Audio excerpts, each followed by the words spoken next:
Olá, bem-vindo você, meu querido amigo aluno, bem-vinda também você, minha querida amiga aluna. Vamos prosseguir com o nosso módulo de internet com a nossa aula final deste assunto, em que nós vamos tratar sobre diversos conceitos que são cobrados em prova, diversos termos, diversas definições de palavras que podem ser cobradas em prova e assim pode causar estranheza, conceitos que nós vamos ver que são mais comuns do que a gente imagina, certo? Conceitos que provavelmente você já deve ter visto, já deve ter lido, inclusive no seu edital, certo? Inclusive no seu edital está lá uma pelo menos dessas palavras, mas com certeza a grande maioria vai estar sendo cobrada, né? Quais são esses conceitos? Nós vamos saber o que é uma intranet, o que é uma extranet, o que é uma VPN, o que é computação em nuvem, cloud computing. São os termos que a gente vai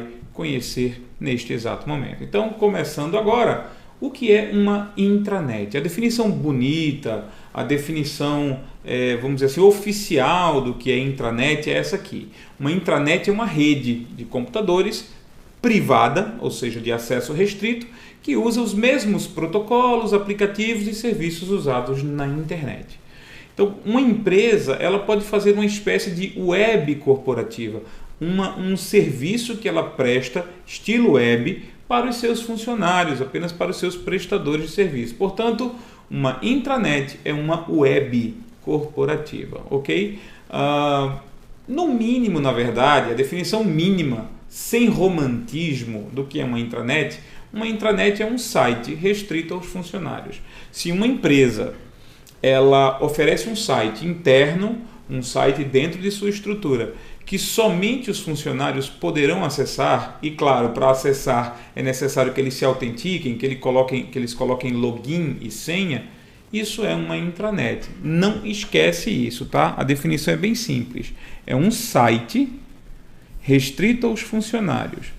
A partir do momento que a gente usa a expressão restrito aos funcionários, isso é lido como uma rede privada. É uma rede de informações privada, só pode ser acessada por pessoas autorizadas, certo?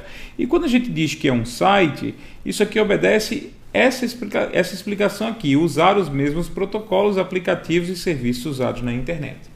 Portanto, uma rede privada, uma rede corporativa privada, certo? Que ela se apresenta na forma de um site, na forma de um conjunto de páginas servido por um determinado servidor web que vai ser acessada por um navegador, e isso é uma intranet, um site restrito aos funcionários de uma instituição. Lá vai o seguinte, João, essa restrição ela só pode ser feita dentro dos limites da instituição, limites físicos da instituição, quer dizer, eu só posso acessar a intranet se eu estiver dentro fisicamente do prédio da empresa? Não. Tá? Uma intranet ela não exige ou não define-se como uma limitação geográfica, certo? Então, tem empresas, olha só para isso, tem empresas que fazem a intranet delas ser acessada somente de dentro do prédio. Existem instituições que fazem isso. Mas o fato de umas instituições fazerem isso e outras não fazerem não torna o conceito de intranet mais ou menos intranet. Ok? Então, na empresa A só se pode acessar a intranet de dentro fisicamente da empresa. Ok. Na empresa B, os funcionários podem acessar a intranet de fora da empresa, de suas casas, ou enquanto estiverem viajando, ou enquanto estiverem saindo, vendendo produtos.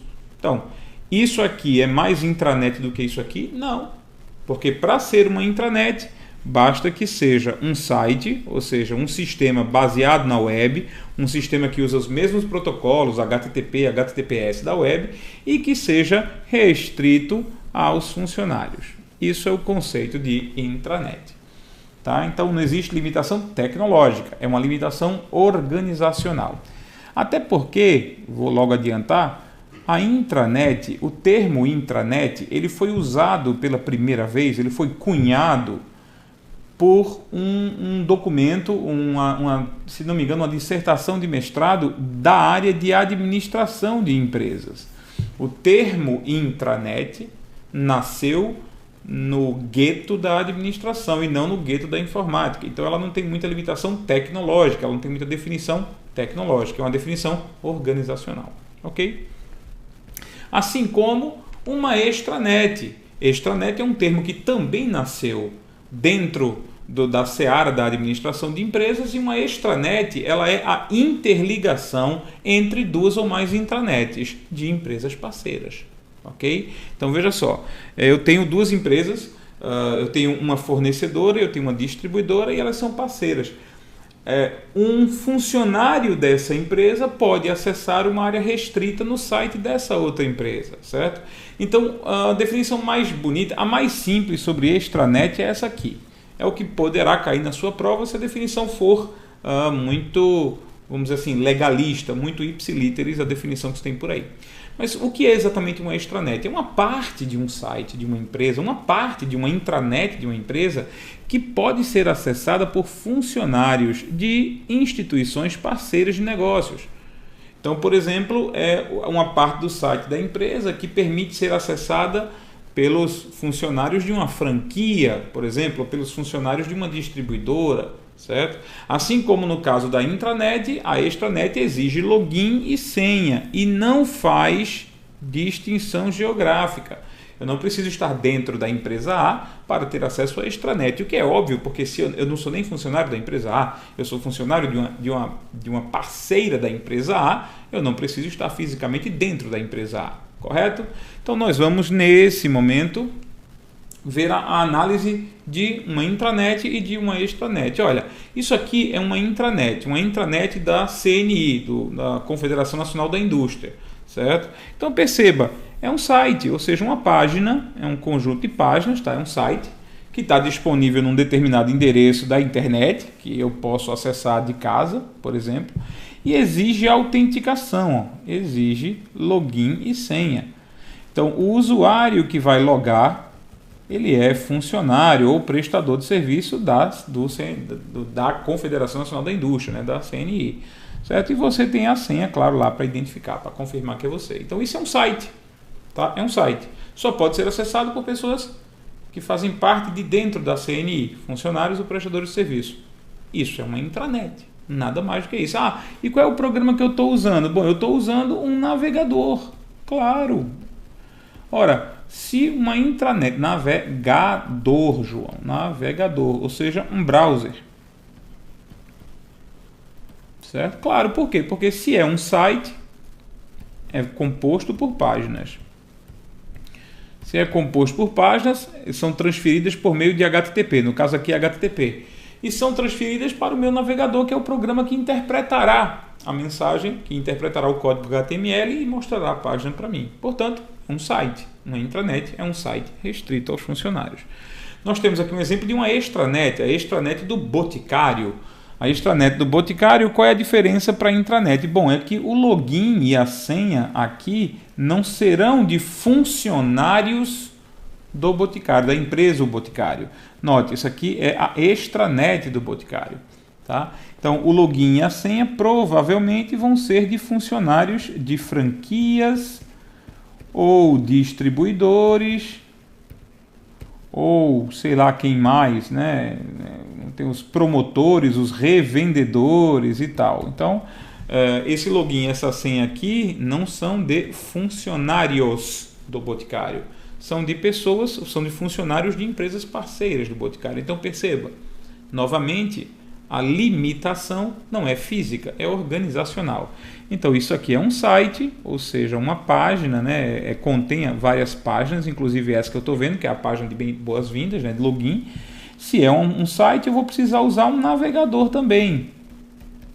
Então tanto a intranet quanto a extranet são exemplos de sites, ou seja, conjuntos de páginas com acesso limitado, de acordo com o nível da organização, com o nível da parceria da organização, ok? Então essa é a definição, as definições que a gente tem para esses dois conceitos, muito simples, muito rápidos, não tem muito problema. O que é uma VPN? Uma VPN é uma rede privada virtual. É uma tecnologia que permite que você transmita, por meio de uma ligação privativa, uma ligação privada, através de uma rede pública. Então eu posso estabelecer uma conexão com outro computador, de modo que essa minha conexão ela fique tão protegida que ela fique privada. Só o meu computador e o computador de destino vão conseguir se entender. É como se eles estivessem por cima da carne seca, é como se eles estivessem com o rei na barriga, é como se eles não se misturassem com essa gentalha.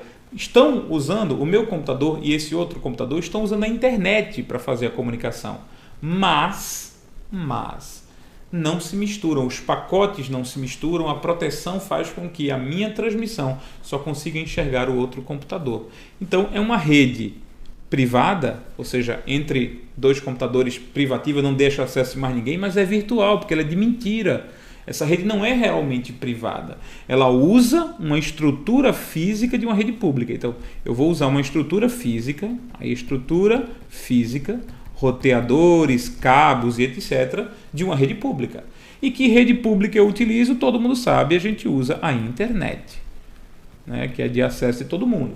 Tá? Então, nós usamos a internet como a estrutura física para transmitir dados protegidos através dessa tecnologia chamada VPN. Então, VPN é transmitir dados privados, fazer uma conexão privada de mentira, usando a rede física pública para isso.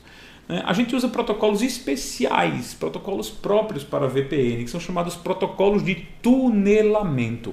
Protocolos para fazer túneis. Túneis que criam a ilusão de que a conexão é totalmente privada. Certo? Então, se você ouve esse termo, tunelamento, você já sabe, é VPN. Se cair na sua prova a expressão realização por meio de tunelamento, usou esse termo, você já sabe que a pergunta se refere à rede privada virtual.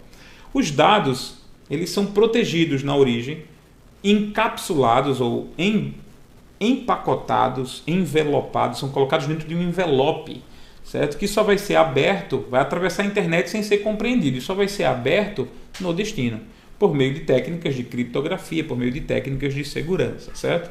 Então, a gente vai desenhar aqui a ideia da VPN. Isso aqui é um exemplo do que seria a internet. A gente já viu esse vídeo, ou já viu esse exemplo em outros vídeos, né? Então, quando você estabelece uma conexão, você vai estabelecer uma conexão entre esta rede aqui, este roteador, e esta rede aqui, certo? Então, vai se criar uma espécie de túnel, de tal forma que essas duas redes só consigam enxergar uma a outra. Elas não conseguem enxergar mais nada. Então, esse túnel foi criado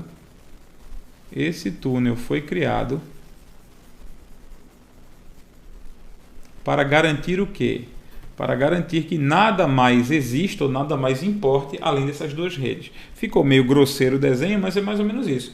Essa é a rede pública física. E essa é a forma como as duas redes envolvidas se enxergam. Cria-se uma ilusão de que as duas estão sozinhas na internet, que não há mais nada além delas. Isso é uma VPN. Muitas vezes isso é usado, por exemplo, em hotéis, quando você tem aqui um delegado de Polícia Federal, você tem aqui um agente de Polícia Federal no meio de uma missão e ele precisa se comunicar com o departamento da Polícia Federal, lá em Brasília, mas ele está na rede do hotel, ele quer transmitir dados que são sigilosos. Então ele vai estabelecer uma conexão segura com o departamento da Polícia Federal e, apesar de estar na rede de um hotel e a rede do hotel estar ligada pela internet, a conexão é totalmente protegida. Então dá a impressão para ambas as partes, tanto para a DPF quanto para o delegado, que eles estão se comunicando privadamente, sem ninguém no meio, sem nenhuma interferência ou nenhum outro bisbilhoteiro possível. Tá? E isso causa um grande nível de proteção à mensagem, um grandíssimo nível de proteção. Ok? Prosseguindo aqui, existe um conceito que tem sido muito cobrado em prova, tem aparecido constantemente, mesmo quando não aparece no edital. Se você enxergou o nome do edital, já sabe que vai cair, mas se não enxergou, não fica com essa, não vou estudar isso porque não cai. Calma! Esse conceito está dentro do conceito de internet, então ele pode sim ser cobrado. O que é computação em nuvem? Computação em nuvem, ou cloud computing, é uma técnica ou um paradigma, uma forma de utilização de recursos de informática. uma forma de utilizar recursos de informática. Como esses recursos são utilizados? A ideia é a utilização de partes de um computador, certo? Poder de processamento, como se fosse um serviço, como se fosse um aluguel. Então, em vez de eu comprar, por exemplo, peças para tornar meu computador mais poderoso, eu contrato outros computadores para fazer aquilo que eu estou pretendendo que seja feito. Então, na verdade, a ideia é usar a internet, certo? Usar a internet para que o ator desses serviços, o ator dessas tarefas, o ator dessas ações que eu quero, não seja o meu micro. O meu micro não é mais o ator. Eu contrato outros computadores espalhados pela internet para realizar isso para mim, essa tarefa, seja ela qual for.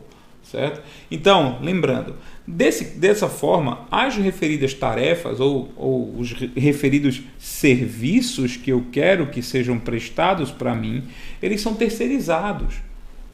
Não sou eu que presto, não é o meu computador que vai prestar esses serviços. É um computador na internet. Algum computador na internet vai prestar estes serviços.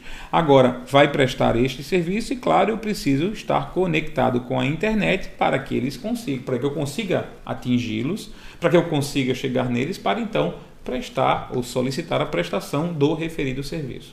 Ok? Então, computação em nuvem significa alugar a capacidade de trabalho, terceirizar a capacidade de trabalho de um computador. Em vez de fazer no meu próprio micro, em vez de realizar no meu próprio computador ou de comprar peças para melhorar o meu computador, eu vou contratar serviços, eu vou pagar ou não, né? Tem computação em nuvem que é gratuita, eu vou contratar os serviços de um terceiro, de computadores que eu não sei onde estão, que estão na nuvem. A nuvem é a internet, certo? Essa nuvem, quando alguém fala computação em nuvem, essa nuvem significa a internet. Estão em algum lugar, só não sei onde, certo? Vamos brincar aqui com mais alguns termos sobre computação em nuvem, né? Existem vários tipos de computação em nuvem, né? Vários termos associados ao termo computação em nuvem. Por exemplo, existe o IaaS, significa infraestrutura contratada como se fosse um serviço. Significa que você quer contratar partes de um servidor, ou seja, partes de um computador, você quer alugar essas partes. Você quer alugar essas peças. Eu quero alugar tanto de memória de um computador, eu quero alugar tanto de espaço em disco, eu quero alugar tantos minutos de uso daquela CPU, eu quero alugar tantos % de capacidade de processamento de uma CPU, eu quero que aquele computador pense por mim, pelo meu, eu quero que aquele computador seja o local onde eu vou armazenar informações, eu quero espaço em disco, pronto. Se você quer contratar sob demanda, eu quero contratar partes de um computador, para que essas partes sejam usadas por mim, como se fossem parte do meu computador, então eu estou fazendo uso de um serviço chamado IaaS, infraestrutura como se fosse um serviço. Existem aí basicamente dois tipos. O armazenamento em nuvem, significa que eu vou contratar espaço em disco, eu vou contratar espaço, eu quero 1 GB de espaço, eu quero 1 TB de espaço, certo? E aí você vai ter espaço em algum lugar fisicamente, a gente não sabe onde é, se está na China, se está nos Estados Unidos, eu não sei onde está o servidor, mas eu estou contratando aquele servidor para armazenar ali informações, certo? Então, serviços como o Google Drive, como o Dropbox, como o Microsoft OneDrive, como o iCloud, são exemplos de armazenamento em nuvem. Você está solicitando, você está contratando espaço. Cuidado, o que você está contratando é espaço. Então, no caso do armazenamento em nuvem, você basicamente contrata gigabytes. Eu quero contratar 200 gigabytes de espaço. Então, você vai pegar, um espaço no disco de alguém, certo? É um espaço, essa fatia aqui, por exemplo, que você está contratando para armazenar suas informações. Você acha que o HD do seu computador, o disco rígido do seu computador já está muito cheio e você vai precisar de uma mãozinha em outro local, então você contrata armazenamento em nuvem. Particularmente, eu uso o serviço de Dropbox e sou muito satisfeito com esse serviço, certo? Também posso contratar o processamento em nuvem. Processamento é diferente de armazenamento. Quando você contrata processamento, você está contratando capacidade de cálculo, capacidade de processamento. Então você, em vez de contratar um espaço em disco, você está contratando tantos minutos de CPU, tantos minutos de cérebro sendo usado. Então você está, na verdade, contratando a capacidade que um computador tem de fazer cálculos. Certo? Então tem um servidor lá na Finlândia que ele tem 200 CPUs livres, ou seja, 200 cérebros livres para trabalhar. Aí você quer contratar 2 deles. Então você contrata 2 desses cérebros para fazer cálculos. Então o seu computador, que não consegue aguentar fazer todos esses cálculos, ele fica mandando pela internet os cálculos para essas CPUs lá na Finlândia fazerem os cálculos por você. Então, processamento em nuvem é a contratação de uma certa fração de tempo de uso de CPUs, de cérebro. CPU, unidade central de processamento, os processadores de um computador, certo?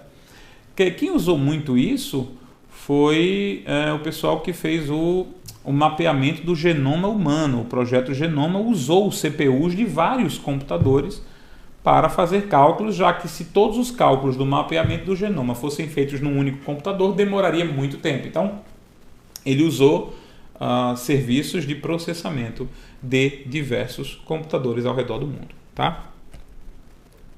O que mais temos aqui? Nós temos uma outra forma de computação em nuvem, que é o SaaS, Software como Serviço. Significa contratar, como se fosse um serviço, né, alugado sob demanda, aplicativos, programas. Eu não quero ter que instalar os programas em meu computador, não quero. Isso aqui é uma nova forma, na verdade, de distribuição de softwares para computador. Em vez de eu ir até uma loja e comprar o Office, comprar o Excel, comprar o Word, por exemplo, eu vou a um site e fico usando o que o site tem a me oferecer, em vez de instalar qualquer software no meu computador. Vamos supor, meu computador é muito fraco. Meu computador é um laptop bem fraquinho. E aí eu não quero ter que instalar, não tem nem espaço no disco do meu laptop. Eu não quero ter que instalar aqui um programa de Office, um conjunto de programas de escritório. Não quero. Então o que é que eu vou? Eu vou na internet e uso ou o Google Docs, o Google Docs é um exemplo disso, ou o Office 365 lá, que tem o Office Online da Microsoft. Eles têm programas rodando nos servidores. Esses programas rodam lá, não vêm rodar na minha máquina. E eles ficam rodando lá e eu posso utilizar esses programas para fazer arquivos de texto, para fazer planilhas eletrônicas. Eu posso tranquilamente usar esses programas sem ter que instalar esses programas no meu computador, como sempre foi o normal, como sempre foi o que sempre aconteceu, certo? Então, computação em nuvem consiste em contratar, como se fosse um serviço, sob demanda, os aplicativos que eu quero. Eu contrato o programa, eu não instalo, eu não compro o programa, eu meio que alugo, eu contrato ele para ficar usando por um tempo, certo? O Office 365, por exemplo, você paga por ano.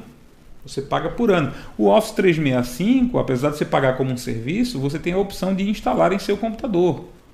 Você tem sim a opção de instalar. Não é obrigatório, você pode usar o Office que está online, mas o Office 365 pode ser instalado. Portanto, mesmo no sistema de software como se fosse um serviço, mesmo no sistema de SaaS, eu posso ter componentes, partes dos programas que tenham que ser instalados, ou que me dê a opção de serem instalados em meu computador, para eu poder usá-los momentaneamente offline, enquanto eu não estiver conectado à internet. Porque se, no caso do Google Docs, por exemplo, no caso do Google Docs eu não instalo, eu uso o Google Docs direto no servidor do Google. Mas eu preciso ter conexão com a internet para usá-lo, né? Se naquele momento eu não estiver, como é que eu vou poder digitar meus textos ou fazer minhas planilhas, né? Portanto, a gente tem lá, ainda tem uma outra classificação que é a PaaS, ou Plataforma como um Serviço. Isso não é usado por nós meros mortais, é usado pelo pessoal que faz programação, o pessoal que cria programas, que precisa de um ambiente para testar seus programas, para criar seus sistemas. Então eles contratam uma plataforma inteira, eles contratam banco de dados, eles contratam servidores virtuais, contratam sistemas operacionais, eles contratam tudo. Então eles criam na nuvem uma espécie de ambiente virtual, Então eles têm lá, por exemplo, 3 servidores. Eles contrataram 3 servidores. Esses 3 servidores nem precisam ser fisicamente máquinas. Eles nem precisam ser computadores reais. Eles podem ser computadores virtuais com ambientes virtuais, com um sistema operacional Windows, com um sistema operacional Linux, com banco de dados, tudinho, para que os programadores aqui possam se conectar e com essa conexão usar o banco de dados, usar o ambiente, fazer seus programas, desenvolver suas operações e construir o seu sistema. Então, plataforma como um serviço é uma maneira de contratar todo um ambiente para não ter que comprar os servidores aqui na empresa. Não quero comprar servidor, não quero comprar máquina para criar esse ambiente. Eu quero alugar esse ambiente momentaneamente pela rede, através da computação em nuvem. Isso é computação em nuvem. E o nome computação em nuvem vem disso aqui. Por quê? Quem é essa nuvem? Esse termo nuvem tem a ver com... ele tem a ver, não, ele é a internet. Eu estou descrevendo a própria internet. Em todos os desenhos, todos os esquemas, os mapas esquemáticos sobre redes de computadores, a internet sempre foi desenhada como uma nuvem, certo? E como os servidores estarão aqui e nós não sabemos onde eles estão fisicamente, eu não sei nem qual é o computador no Dropbox que está guardando meus arquivos, eu não sei se ele está no Brasil, eu não sei se ele está fora do Brasil, eu só sei que ele está na nuvem. Então, quando eu pego um arquivo meu, do meu computador, e transfiro o meu arquivo para o Dropbox, para o Dropbox, eu estou transmitindo para lá, eu só não sei onde é exatamente lá, ok? Então, nós temos aqui a definição de computação em nuvem e nós vamos finalmente terminar aqui o nosso último vídeo, nosso capítulo de internet. Você vai ver os conceitos finais sobre internet e esses conceitos finais vocês vão testar seus conhecimentos nas questões propostas 23 e 24, ok? Eu gostaria de agradecer a tua paciência, agradecer a tua atenção. Esse foi o nosso assunto de internet. Internet não é um assunto básico, é um assunto que tem muito conceito. Por isso a gente viu muita coisa de protocolo, por isso a gente viu muita definição necessária, tá? Mas assim, as perguntas práticas, elas cobram sobre o uso dos navegadores ou sobre o funcionamento do e-mail, que a gente também já viu. As perguntas teóricas podem envolver qualquer um desses conceitos aqui nós fomos apresentados, ok? Então, fica com Deus, um abraço e até nossos próximos módulos.